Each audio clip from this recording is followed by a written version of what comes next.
Good day, everyone. I am Michael, the moderator for this webinar. I welcome everyone for today's webinar, which is New Nacha Operating Rules Changes for 2026. It's a great pleasure for me to introduce our presenter for today, Justin T. Muscolino. Justin brings over 20 years of wide-ranging experience in compliance, training, and regulations.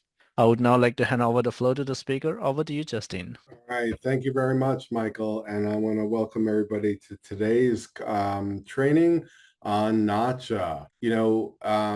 Nacha has been really gearing up for a release in 2026, and there's a lot of reasons why. A lot of them have to do with the escalation of fraud. So when we go through today's session, I'm going to pinpoint not only some articles that Nacha is putting out and other releases, because it all builds up to the 2026 release. But what we're going to do is we're going to start a little slow by just going over, ACH and Nacha, what they are, because everyone's level of knowledge is a little bit different.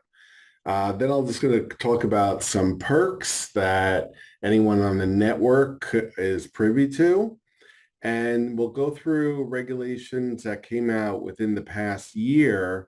And then we're going to go through two proposals and finally finish up with the 2026, what's on tap as of right now. Things can change, but typically Nacha doesn't make many adjustments with the release of future regulations. So that is a good thing. So let's just start out with the basics. For those of you who are unfamiliar with the ACH network or automated clearinghouse, this has been around for, since the 70s. The goal of it was to really make payments easier. So with Nacha, it really does provide the legal foundation of the ACH network. Through the development and maintenance of the operating rules. Now, Nacha develops and they also implement a very comprehensive risk management framework for the network that covers pretty much everything. So with Nacha, and this is going to lead up to all our releases soon, they develop new payment applications, mainly through like open source or open process to really measure the impact on all the network participants, the features, because everyone on this list right here was part of a release, either within the last year or the last 3 years, and they're active and members can use them. The Risk Management Advisory Group. This is a great group providing information, articles, white papers to really help the members out.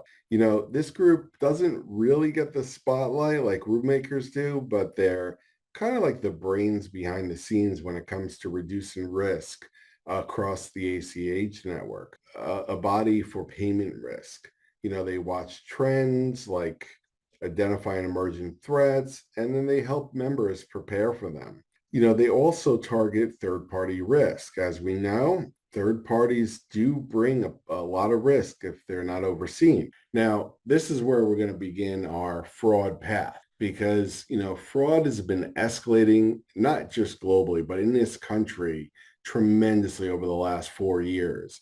Now, just other updates, the accounting payments risk professional program. The second thing is, Nacha's risk retreat. They do it every year. Now with the risk management framework, Nacha continually works on this. The whole process on, how they finalize rules and where they come up with the information, it is quite interesting. Let's start off with, going through some recent changes, which are going to really build up to what's going on in 2026. But from a compliance and operations standpoint, this rule really emphasizes the importance of, good communication and documentation. So this rule really helps strike a balance between flexibility and accountability, and will become a real key tool in finding unauthorized transactions, how fraud and transparency are handled across the network. These are not minor updates or clarifications. Now, with the company entry description, while this may seem minor, it's actually kind of like foundational, very important. So, it's important to really take inventory of your existing fraud monitoring capabilities, especially if you're relying on heavy post review. But these are really setting a precedent in our system. Thank you for attending today. That does conclude the session for today. Thank you everyone for participating. You may all disconnect now. Have a great day ahead. Bye-bye.